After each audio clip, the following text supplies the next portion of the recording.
just behind closed doors, we get the real Chris. That's why I call him Jekyll and Hyde. Well, listen, does my door's closed here and your door's closed right there in your room. All I want to do is talk to you about how Man City and Man United are playing us and we can take both of them on. And you may sit there and pontificate about your negatives and give whatever you want, but I want to play devil's advocate and act like there's a potential to get 4 to 6 points from these games, even if you and the rest of the world don't think so. Okay? I think we can get 6, mate. Matt, are you ready for Forest all over the world this time? I'll let you be the judge of that. Okay, and the judge and answer is yes, you are ready. And this is what I'm going to do. I'm going to say a big Forest all over the world hello to Ko and Taku. Ko and Taku were on the podcast last week. And guess what? I met them at the Ipswich game this weekend, sat on a table with them, had a really great time. So give a big shout out to Ko and Taku, please, Matt. Konnichiwa, Ko and Taku, and arigato for your time last week, especially Ko-chan. I think you say Ko-chan, but especially Ko, who translated for everyone. And also, we didn't quite give him the credit he deserves because he actually runs a Forest fan group from Nottingham as a Japanese fan and connected with Taku. Do you know what I mean? It wasn't until halfway through I think the he's episode based. I think he might be based. Taku was translating. He actually. He's actually. Hang on. He's actually based in Sheffield, by the way, and that's why Statsman Will, who was with us on the same table, me and Statsman Will went to the game with Elliot. Big shout out to Elliot as well. Thank you for sorting all that out for us, Elliot. You absolute legend. Bought us a pizza as well, Elliot. We had a really good time, actually, Matt. This is still part of the Forest all over the world stuff. But Ko, Taku were sat there at a table. Matt Davies came over with his daughter Ella. Greg and Laura came over, and it was Will and me, and we all just sat around and Elliot and had a great time before the game. So big shout out to all of them, and of course Ko and Taku were on last week. And I'm going to move on to the next one, please, if that's okay. Even though I know you were slagging me off, but yeah. Well, how do you know that? Go ahead and tell me. I know you, Chris. No, it's because someone's got to you. Someone's been messaging you. It's okay. We'll move on.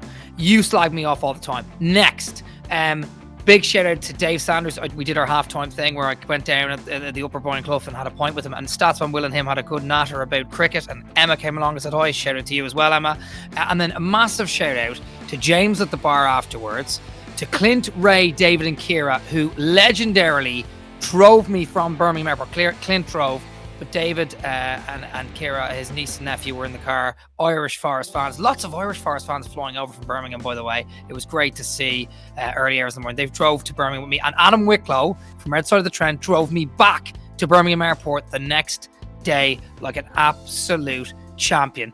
And final thing, as I said, James, stop calling you Forest all over the podcasts. No, it's not just Forest of the podcast. I'm just giving the shout outs to the people I met, and I might have forgot people, but I'm not going to forget James at the bar, who said hi to me, and a massive shout out to Dan. Dan is a trustee of this foreverstars.org. It's a supporting baby lost families, and he asked me to give it a shout out, and he said he likes our podcast and he listens to it regularly, so I'm giving a massive shout out to Dan. Dan, here's a huge shout out to you. Matt, do you want to give him a shout out? I support what he's doing massively. You do shout outs and ask me to do shout outs. It's kind of, I'm not quite under. It's nothing to do with the people you're shouting out. It's more to do with the I don't really get it. You do a shout out and they go, Matt, do you want to give him a shout out? I want to. What he does is remarkable. It's an amazing thing, and fair play. Okay. And by definition, shouting him out. You're confused by me by the way in which I deliver these shout outs. This was a bit of a different. Do you want to do a shout out? Do you ask? It's like, no, I'm trying to look. I was just giving a worldly view of some of the people I met at the Forest Ipswich game of the weekend. Yeah, we're going to move on. And I'm sat here listening as your co-host. Listen, was it Dan? Yeah, it was Dan. Give Dan a shout really out. Worthy cause. So it's a difficult one for you to get me to stumble over the answer. Like, he's doing a really amazing thing. And well done for giving him a shout out. I'm glad he met you. And thanks for listening to our podcast. But okay. And wait, one more thing. Paul, Irish lad at the bar, lives in Cork, said he listens to the podcast as well. Big shout out to him. We nearly shared a lift the next day, but luckily Wicklow, the legend, sorted me out. Anyway, today we're gonna actually talk about some Forest stuff, not just loads of shout outs to people that I met at the wonderful weekend where we beat Ipswich. We're gonna talk about Luton Town in the FA Cup. We're gonna talk about Luton Town in the FA Cup, and you love that, Matt. I do. Don't I assume we can't find the it. clip of me at the beginning of the season going, "Oh, I really wish we were playing Luton in the cup just so we can rub it in." I can't believe that wish has been granted. That is fantastic news. It is fantastic news. We'll talk a bit about that. We'll talk a little bit about the Ipswich game. And obviously, we're playing Man City and Man United this week. We'll talk about both those games, sort of the back end of, or the middle to the back end of the podcast, because obviously they're big, huge 2 back-to-back away games in Manchester is just fascinating. And the fact that we have a chance of doing something in both those games. So, look, let's start with mine and your favorite news. Apart from a win on Saturday, right? Let's talk about Luton Town in the FA Cup. Because when we heard this news yesterday, Matt, I was kind of like, I couldn't believe it. I thought someone was joking me. I think someone messaged me. It might have been Richard Spray messaged me going, Luton Town in the FA Cup. And I was like, surely not. And then I look it up and I was like, oh my gosh, yes. I can't remember who said it first to me. But lots of people then started messaging. We've got Luton in the FA Cup, Matt. Is not just unbelievable considering how much we've started to really dislike them over the course of the last 18 months. Well, you're jumping on my bandwagon a bit. You're always like, get over Luton. Get over. Shut up about Luton. It's like, now you get it, right? We get the chance to. I take it personally because of how personally they took us, and they deluded themselves and thought they were doing, I quote, the rest of the Premier League's teams and fans a favour they thought they were getting to stay up at the relegation of us. And it was the confidence and the smug nature in which they felt and talked mistruths about Forest and our fan base that I decided to take it personally and have a personal vendetta against them. And I'm thrilled they're struggling in the Championship. I'm thrilled that they might get relegated. I'm thrilled that they might go down into League One. And I'm thrilled that we get to bury them, or we better do, or it's just going to be embarrassing, in the FA Cup later. You're just setting yourself up. Look, Matt, I don't believe you, by the way. I don't believe that you dislike Luton. I mean, you started listening to all their podcasts and you couldn't stop and you got really obsessive over that. Which really, I still do. It's really funny because it's a break, isn't it, from all the other, from our stuff like Forest to do still well. Sorry, shut up for a second. You still what? What do you still do? I listened to the Luton Town Supporters Trust podcast. They You are absolutely barmy, mate. You are out of control. You've lost control of yourself. I barely listen to any other people's other fan groups. I know you only listen to this one on repeat. No, yeah, because I want to hear your voice all day on repeat. You barely got up to do this fucking podcast. Anyway, look, You're gonna have to beep that out, mate. I know, 7 minutes, 45 seconds, I'll beep it out. My thing with Luton is, and I'll just go into it a bit, right? My thing with Luton is, I don't believe that that's the reason why you dislike them. I believe it all began back when we went to the game a year and a half ago, and you were there turning to me going, oh gosh, it's Luton, it's Luton, it's Luton. And Forest went 2-0 up easy street. And then, of course, what ended up happening was we conceded 2 late goals, completely capitulated. Let's be honest, we capitulated. We're 2-0 up and given complete control of the game. And Luton drew 2-2. And you... Then sorry, say that again? It was Serge Aurier and Joe Worrell won blame game for that horrific disaster.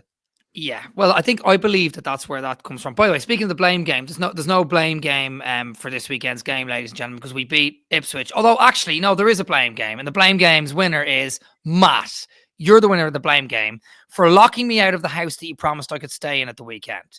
You left the key with the dog sitter and she went to York, and you never sorted me out until the night before on a Friday when I got a text message, ladies and gentlemen, a text message just saying, got you a hotel, my bad. He didn't get me a hotel, by the way, but that was all it said. No context. It said, getting you a hotel, my bad. No, but you didn't give me any context. I was waking up at 5 a.m. to leave the next day, 4:45 to drive. Managing other things in my work life, and I was trying to deal with it. Texting you the reasons why isn't helpful when I need to find accommodation for you. 6 weeks, Matt. You had 6 weeks. You had 6 weeks to sort it out. 6 weeks. 6 weeks. 6 weeks. 6 weeks ago, I said to you, oh, guess what? Matt, can I stay there? If not, don't worry about it. Just let me know. You did let me know. You said, no problem. A few weeks ago, I asked you again. A week before, I said, just double checking, Matt, because I know that you're a bit chaotic at the moment every day. Can you please double check? Yeah, it's fine, mate. Sorted. 5 hours before I'm waking up to go and fly out, I get a message, or 7 hours, whatever it is. And it just says, getting you a hotel or get you a hotel, my bad. No context, no. Just tell me that the fan and I need to sort it out. I need to beat that one out as well. 9:58. I'm going to have to keep a record of these. Anyway, you get what I'm saying, Matt. I just need you to... I appreciate it's frustrating for your end, but I was sorting it out or trying to. The point is it looks like I was disorganized when actually it's my parents' home. There's never an issue. You were more than welcome. I checked that it was fine weeks ago.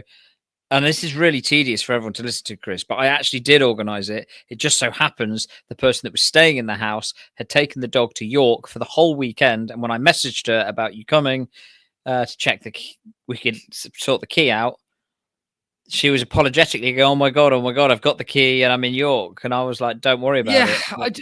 It is tedious for people to listen to. It's just the fact that you're like, you said you'd sorted it out and you hadn't, and that's fine. And even the last minute stuff, I don't mind, but the no context message it's crazy. You know what? Karma got you in the end, because I rang you from Birmingham Airport on Sunday and you were in Amsterdam Airport and you booked the wrong flight back. You booked the 1st of February rather than the 1st of December, which is just cracking. I spent a whole 8 hours in Amsterdam Airport waiting for the next cheapest flight. Brilliant. Well, look, I tried telling BA there might be a glitch in their system and it might not be me. And he was like, I won't do the accent. Sir, he said, sir, not a single other passenger has ever complained about a fault in our system. So if you want to report it, you can try.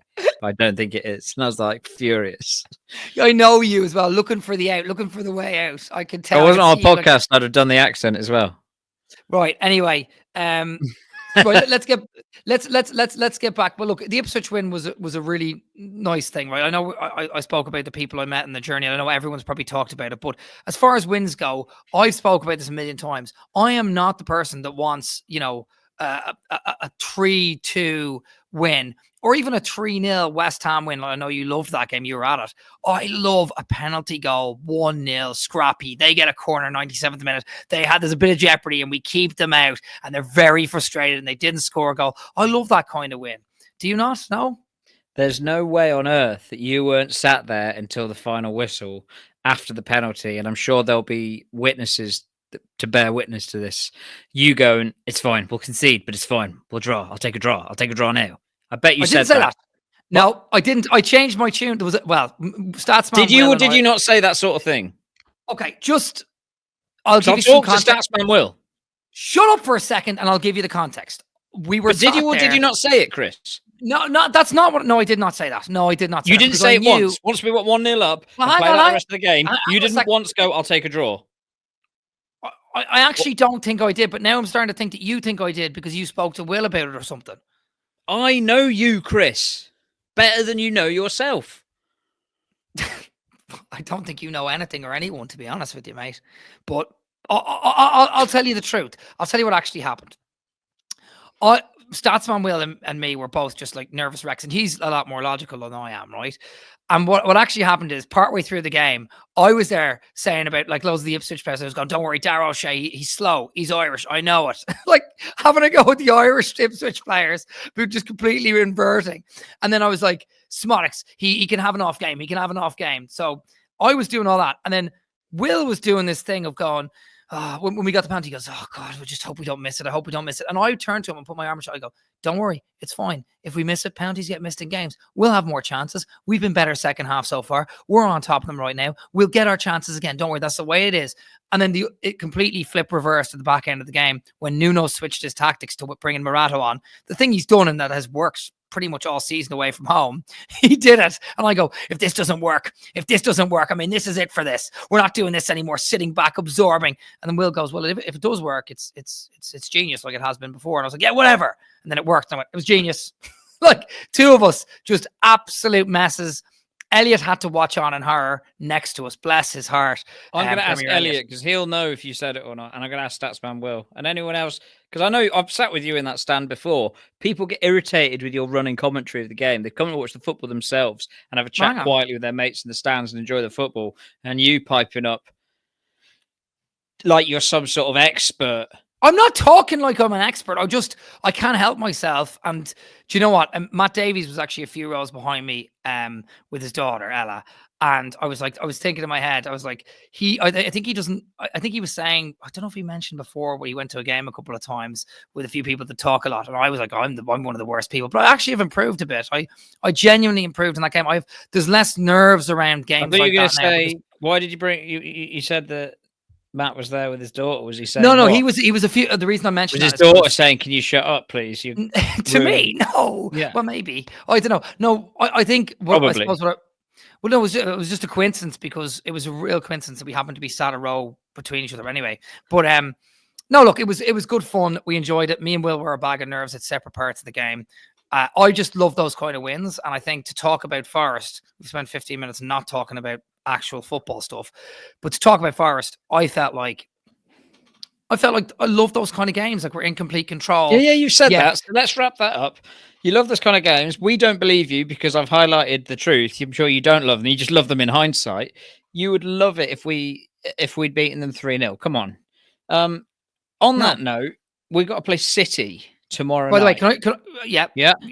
Just really quick, I want to say this. I know no one's listening, but I still want to say this.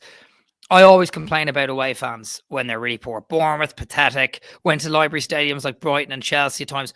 Ipswich fans were great. They were really, really good. I know it's their first time back in the Premier League in a long time, but like they were class. I was right next to them. They were shouting through the whole game. They went quite a little bit when they were 1-0 down, but for the most part, they were really good. So did you see Ed Sheeran? No, I didn't, but I like Ipswich. I don't mind Ed Sheeran. I'm not really into his music, but I don't mind him, and I don't mind Ipswich. He's a legend. You're just... Let's not talk about Ed Sheeran, right? I want to talk about Ipswich's fans. I suppose he is an Ipswich fan, but just you get what I'm saying. And part owner. Is he? Yes. Look at their sponsor. It's his album cover, isn't it? Yeah, but that doesn't make him part owner. He is. No, it just means just a sponsorship thing. I think. No, he's a part. I'm sure, I've heard it on TalkSport. I don't think he's a part owner. He's not majority owner, but I think he's bought in. Okay, maybe he's bought a few shares. Whatever. You used to have Forest shares. Look, let's go back. Yeah, of it. Oh God, I didn't have Forest shares in the way we're talking about people owning clubs, Chris. That's so misleading. I had. It's not misleading. No one thinks you're a chairman of a club, Matt. They obviously know what I mean by that. I had 500 shares bought for me, and I thought it was a season ticket when I was a kid. And I was so bored to hear that we'd been donated 500 shares of Nottingham Forest. I remember asking my dad, I was like, so what does it mean? And he went, not much. And someone had bought them for £200 for us.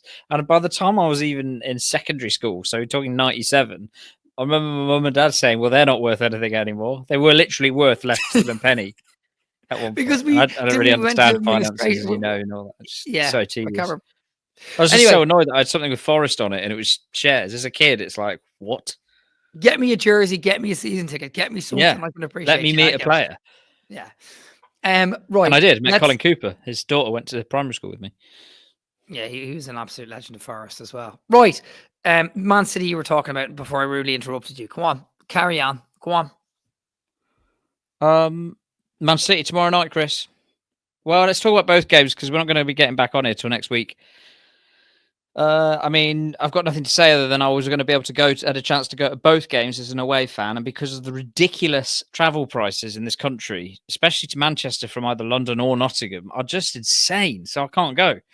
It's like cheaper to go to Amsterdam and buy a second flight home because you've got one booked on another date, literally, than to get a return ticket to Manchester, especially twice. I mean, it's insane. I don't understand. I've heard people say that same trope before. I've never really appreciated it. I've never had to go up to that area. Why would I? Well, I think I jest. I'd normally drive, I guess. Manchester's very cool. I've lived there before. It's a cool city. But I think the problem is I don't understand why trains are so expensive to get there. Well, I do because you've explained it to me a little bit. Manchester's quite cool. It's not that like I think London. I loved it. I lived there. I loved it. Okay. London gets a bad rep, but why are so many it's expensive and horrible, but I don't know. London gets a bad rep. It's expensive and horrible. Nottingham's the place. Nottingham's the place. Right, let's just go back you to chuffing Manchester. off Manchester. It's like, oh, Will you God, just are you shut a up student and or let's something? let's get back to Manchester for a second. Just for 1 second. I'm going to mute you for a second so you can just shut up. You're muted. Right. Man City tomorrow, you mentioned, right? So let's talk about that game. Obviously, Man United at the weekend, back-to-back Manchester games. It's pretty exciting. It's pretty cool. Man United are on a bit of form back since they got rid of Ten Hag. They played 7 games. I don't know what they're going to do against Arsenal tomorrow, but currently, as it stands, they've played 7 games since Ten Hag has left, and they've lost 0 of those games. So that just shows you how bad Ten Hag was doing, right? And now we move into the space with Man City, who are 7 games without a win. So the magic number 7 between the two Manchester clubs. One team is kind of on a way back up in many ways with Amorim, who looks like a very, very good coach. But we don't know yet. But he does look to be good. He's young. He's got potential. He's done well with Sporting. And then the other game, you got Pep Guardiola, who's scratching all over his head and going a bit mad and pointing 6 numbers up in the air to the Liverpool fans and kind of losing it a bit. But I think we both are aware that Man City are a really, really top outfit still. And they're just going through a bit of a blip, and it's a bit of a longer blip than normal. But let's be realistic. You're eating, by the way, for audio listeners. He's eating. That's why it's good that I have him muted, and he's giving the thumbs up on the camera. But let's be realistic about this. I suppose the question I asked in the WhatsApp group was, for the Man City game specifically, do Forest have a better chance of beating Man City at the Etihad than Man United have of beating Arsenal at the Emirates? Yes or no? You're unmuted, Matt. You can speak. No, I'm thinking. All I didn't. right. You didn't put me on mute because I was eating. I was eating because you put me on mute. Okay. Go on. I asked the question again, right? Do Yeah, Nottingham so people Forest, can really hear it. You've said it once, but you buried it in amongst loads of other busy words. Nottingham Forest have a better chance of beating Man City at this stage in the Etihad tomorrow than Man United have of beating Arsenal at the Emirates? And I'll give you my answer afterwards. And I want My you answer to is be no. yes. Okay, reasons why. Amorim's come in. Top players at Man United are going to hit some form. There's historic psychological tension between Man United and Arsenal, like there isn't between Forest and City. It's not comparable. There is some, but it's not comparable. And there's so many things going against Forest tomorrow night because of the run of form Man City been on and their players and their coach. There are so many things about Forest and how we are doing at the moment that don't scream like we've got the ability to go and dominate Man City.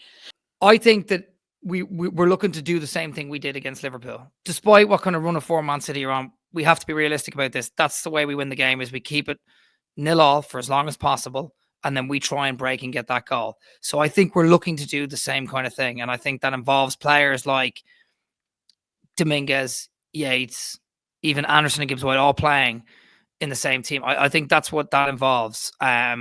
Sort of making your wide players kind of midfielders that can invert a bit and keep it narrow, like you said about your breakdown that you watched on FFTV. So that's what I'm saying. I think that's what we're looking at. So look, yeah. I know you're going to cut that bit out in total, and you probably should. So going back to the point, to answer your question, I think that there are so many things that you're assuming that are going on in Forest's favour, but they're not. Man United are probably quite likely to beat Arsenal because of the venom, because of the new manager, because of the upturn in form, because of the scale and the quality of the playing staff.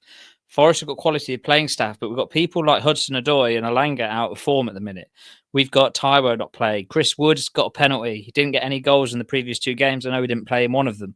I don't know. We haven't got a lot of goals. Where's the positive? Man United have got a lot of goals in them if in the right space. And Arsenal are privy to a loss this year. They haven't got that amazing defence like they've been called for. I think that sadly you're speculating in dreamland, son. I wasn't speculating. Sorry, shut up. I wasn't speculating in Dreamland. I'm going to mute you again for a second.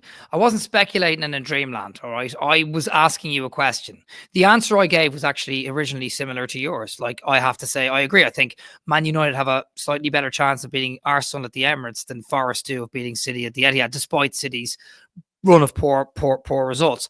But I think I'm going to play devil's advocate on that answer for a second, because I think listening to you drone on with your negatives. I mean, Will told me the other day, and he mentioned this in front of other people, that I'm the most negative of us in the WhatsApp group. But I think on the podcast on the whole, I'm probably more positive than you are. Definitely, I would say over the course of the last 4 months. Whenever we do well, you're on mute, mate. You can't speak. No matter what you say, it doesn't matter. Can't hear you. I'll put you back on in a second.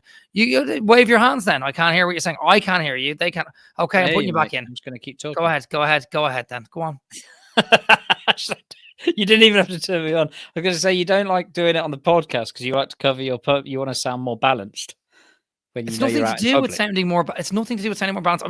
Because you were posing the question like there was this interesting newfound statement that was true, that it was more likely that Forest could at this moment get a result at City more than Man United could at Arsenal. And the thing is, you're framing the question in a way that makes it sound like we're in this. The point is that I'm saying is you're framing this question, but the answer is no. So there's no point in the question. It's just like it always would be. But that doesn't mean that Forest it's not feasible that Forest have a magical week and get 6 points out of the 2 Manchester clubs in Manchester. Do you reckon the players and staff will be staying up in Manchester between games? That's a very good question. I mean, training ground wise, I don't know. I think they probably hire somewhere up there, weren't they? Weren't Liverpool let Forest use their ground? Because in this week they'll want us to do both of them, won't they? I don't know, Matt. I'm not sure. It's a good question. I think they'll probably go back because it's just a bus journey away. How far away is it from Manchester to Nottingham? You tell me. You used to live there. Yeah, it's a bit of a headache, isn't it? Though it's not a lifetime or anything, but it's not. It's a good couple of hours on a bad day. Your headache. Can we get back to the actual game? And like I've asked the question and you've answered it kind of, and then we've gone off on some fluff. But can we just go back to the actual crux of tomorrow, and then we'll move on to Saturday, because I think we need to talk about Saturday. Obviously, Saturday will depend a lot on what we see Man United do against Arsenal, but I also don't think it will. I think they're still not the finished article, and we'll talk about the Man United game in a second. But Man City tomorrow, like, how do we approach this game? Be honest with me, man. If you're sitting there going, okay, what kind of lineup do you want? Do you want balls to the wall? Do you want us to play narrow? Do you want us to try and just go at them from early doors? Do you want Alanga on for pace behind their back line? Like, how do you want us to set up tomorrow? Forget Man City. How do you want Forest? I can't talk about setup because I don't truly understand it. What I hope Forest do is go for one of those all-out. I want us to surprise Man City. And surprise even themselves. I want them to surprise. I want Nuno to sort of almost go, it's worth losing to try this, because and therefore going for it, sort of like Forest get. You remember we scored at Man United really early last time, and then got a second goal when it bounced off Willy Bolly's head. I feel like we could have that kind of game tomorrow, but we have to play with that in mind. And it's the sort of Alanga needs to be. Oh God, I don't know. I didn't see enough of Jota the other day. How was that? Because I just think Alanga's still got.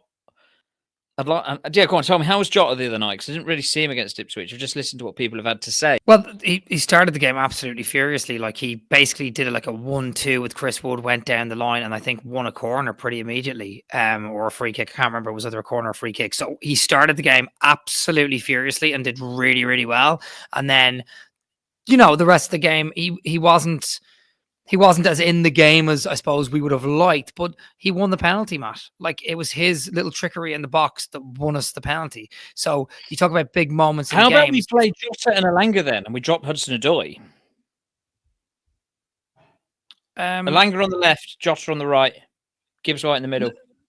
Well, hang on a second.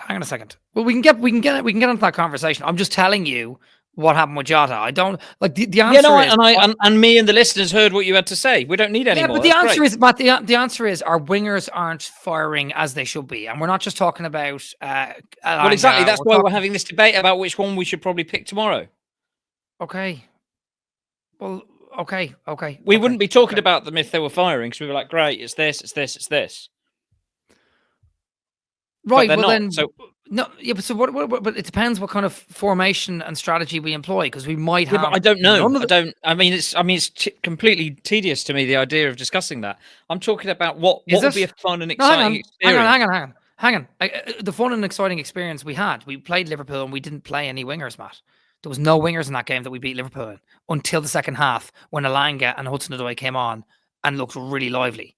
So in that game, we had Chris Wood up top, Gibbs White behind them, and Anderson on the left, Dominguez on the right, and I think Yates and James Ward-Prowse in the middle. That's how we played. So we didn't have any wingers. So that is something that's interesting, not exciting because there's no wingers there, but it's interesting certainly. And that's something that we might do again. We might not because James Ward-Prowse hasn't been performing to standard, but neither have the wingers. So, like, where are we with that? My thing would be we need an outball. We need an Alanga with pace over the top. We need someone of Callum Hudson-Odoi's ilk to be capable of cutting inside and doing something and causing damage. Wood is still going to need service. But he's not at the minute. He's slow and he's not getting his. I'd say get it. That's a great point, but he's not doing what you're saying. And I know Alanga isn't, but he's got that pace on him. Sorry, so currently none of the wingers are doing particularly well. Jota Silva's probably doing the best, to be honest with you. Yeah, and so we've got to play him. You don't have to play him. That's the thing. We actually don't have to play him. His first start was on Saturday, so we don't have to play him. We don't have to play written in the stars that they keep mocking him for this sort of poor man's Grealish thing. It's time for him to go and do one over Grealish, because apparently, who was it was saying that he was starting in the 8 today for City tomorrow night? I don't know. I can't remember who was saying that, but look, okay, the poor man's Grealish thing I like bringing him in just for that reason, to be honest with you. I do like that, but let's just literally talk about how we can beat City. And I want you to tell me, should we be looking to beat City by staying narrow, not playing any wingers, then second half pushing the tempo and getting a goal on the break like we did against Liverpool?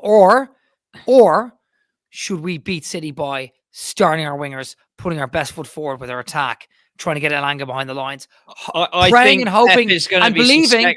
Hang on. Shh. We're there. We've got there before you, mate. We're ahead of. We get what you're saying. Right, go on. I suspect that Pep is also thinking that. So I think for me, it would be fun to see Nuno not do what Pep is thinking, as in Forest set up like they did against Liverpool, and we go and risk it all. We go and risk it all for that chance to come home with a magical week. Yeah, we could get a 0-0 and play it safe. Nick a 1-0. But imagine if we just go. What's caution to the wind? Huh? What's caution to the wind for you? Give me your lineup. Caution to the wind lineup. Go against City tomorrow. Go. Well, I put Sales in goal. Put Aina in. Yeah. Nico Williams, Milenkovic, and actually, I'd do 3 at the back. I'd do Morato. This is your caution to the wind. 3 at the back. Is this caution to the wind, everyone? Ladies and gentlemen, caution to the wind. We're going 3 at the back. That gives permission for. Just name your team. So I'd go Sales in goal, Aina, and either Moreno or Williams with the 2 normal as wing backs. And I'd stick Morato and Murillo and Milenkovic in. So the triple M are going in the centre back. The triple M: Morato, Milenkovic, Murillo, yeah, or Murillo, Milenkovic, whatever. M&M. So we'll call him M&M and M. Okay, but my point here is you're telling me you're throwing caution to the wind. So I'm really interested to hear what the rest of your lineup is. If you're playing a back 3 with 2 wing backs and throwing caution to the wind, inverted commas, go ahead. Well, it is caution to the wind because they're in front of the back 3 with those 2 flying up and down as wing backs. You've got a Yates in the middle. Okay, that's not. I like that, but it's not caution to the wind. But yeah, it is if you've got Morgan Gibbs White in front. Well, Morgan Gibbs White dropping deep isn't necessarily okay. He's not dropping deep. He's not dropping deep. Come on! What are you asking? Give me your formation. You'd have Anderson in front of him, Morgan Gibbs White, and then you've got Jota, Elanga, and probably Taiwo. Screw it, stick Taiwo on tomorrow. Okay, so caution to the wind for you is playing a back 5 with 2 wing backs, so back 3 and 2 wing backs. You're playing basically what you're playing is you're playing 5-1-1-1-3. Is that what you're telling me? Well, yeah, because I guess. So just say yeah. It's okay to say yes. No, I'm saying 5, 1, 2, 3. 1, 1. Yeah, 5, 1, 1, 1, 3. No, 5, 1, 2, 3. 5, 1, 2. Okay, 5, 1, 2, 3. Okay, it's easy to remember. Thanks for that, Matt. Well, okay, so that's your caution to the wind, and you want to put Taiwo up top. Fair play. Yeah, because I think it would just be so surprising and terrifying the amount of pace. And I think Jota Silva makes a name for himself, and there's Forest fans are singing to Jack Grealish. You're just a beep, Jota Silva. Beep, Jota Silva. You're just a beep, Jota Silva. Beep, Jota Silva. Okay, Matt. We got it. We got it. Stop. Stop. Your internet froze before, and we don't need it to happen again. So let's just okay. So that's your team. That's your caution to the wind team. I'm not going to give my team. I think that my team would be similar to something we played against Liverpool. Maybe adding Elanga as a winger, rather than sort of Anderson, maybe, and then bring Anderson on later on in the game. That would be my thing. I don't know. Or maybe we play Anderson the 8. I don't know. I wouldn't play Ward-Prowse. So maybe I will tell you my team. Okay, 4 at the back. Milenkovic, Murillo, Williams on the left. I thought he had a decent enough game the other day. On the right, Aina, Sells in goals, Yates and Anderson in the pocket 2 midfield. And then Gibbs White, Wood, Elanga on the right-hand side. And you know what? I do want to play Hudson-Odoi, even though he's not been playing his best. I want to play him. I want to see him, and I want to see what he can do. Actually, no, I changed my mind. I need to have Dominguez in there somewhere. So you're worse than me, mate. You're worse than me. Yeah, maybe. Let's get on to the United game, because we've got to get off this call. Yeah, and a lot of people listen to this after the City game's done. Right, so Man United away this weekend. Obviously, a lot's going to change based on the results tomorrow, whether Forest gets smashed or United gets smashed or both of them pick up points or whatever. But realistically, Forest are playing the way that they're playing and have been all season and have done reasonably well for most of the season. United are just this fresh new bunch of ideas. They're playing the 3-4-3. Amarim's come in. They haven't lost a game since Ten Hag's left. 4 of them were under Van Nistelrooy. But right now, can you please tell me what your thoughts are on the weekend's game against Man United? Say something. I'm thinking, Chris, what are my thoughts on the game? I'm pretty sure we're going to get beaten by then lose the next 2 games away in Manchester. This is why I call you negative. Like, just can you give me? How about I want to play a game with you, right? Let's play a game that you're being positive, Matt, today, and the negative, logical, or whatever way you think of yourself as when you're saying we're going to get beaten by both teams. Let's throw that out the window. Switch to the most positive Matt I've ever heard, and talk to me about the game against Manchester United on Saturday. I can't get into the headspace for it. You can't get into the headspace for potentially doing well at Old Trafford like we did last season. We were 2-0 up and we lost 3-2 because we were down to 10 men. We're a better team than last year, and they're probably a worse team than last year. Who knows? Yeah, but okay. I think Forest. I mean, we're not going to go and destroy Man United, are we? Yeah, okay. Imagine Amarim gets really high and cocky, and we go and win 4-1, and Rashford is sent off. Okay. I wasn't asking for a prediction, but at least that's a positive outcome to the game. Look, I just want you. You got to wrap this up. That's all, mate. I'm thinking. I'm on another. I need to be on another call. That's what I know you do. I can't really do this. Okay. But just we're near. There's 3 minutes left, and we're getting out of here. I promise you, we're going. No, you said that. I know, and I know I was late. Your thing froze for 5 minutes. That's why I can't have time for this podcast. Man United game of the weekend. Obviously, it's not easy to talk about because we haven't seen the results. So let's just narrow it down to the 2 games away against Man City and Man United. Are we getting points from those games? And if so, how many? Just try and think big here. Are you going to say 0? Are you going to say 0? Well, I want 6 or 0. You want 6 or 0? You wouldn't take 3? I just want us to really go. I want us to look. I want it to be. I just want to be excited as a fan. So I'm in no fear of us getting relegated, and everyone's saying we're going to end up 14th, 15th anyway. So let's just go caution to the wind and have a laugh and shoot for the stars. I think we're going to get a couple of points from these games, whether we get 3 or 2 or 1. We're going to get something away in Manchester. I don't think we're going to walk away with 0, and I don't certainly want 6 or 0. You want to throw caution to the wind and try and beat both teams 4-1. That's not going to happen. We've got to go out and be strategic and smart and play narrow, like we said the whole way through the podcast. We have to be smart and industrious. That's how we got at Brighton. That's how we got at Liverpool. That's how we got at Chelsea. And you were at the Chelsea game with me. So all I'm asking for you is a little bit of patience and a little bit of positivity. And maybe, you never know, Matt, we might just get something from both these games. Follow us at forestallover on Instagram or at NFFC all over on X. Alternatively, you can go to forestallover.com. Matt, final words, please. That'll do. Bye.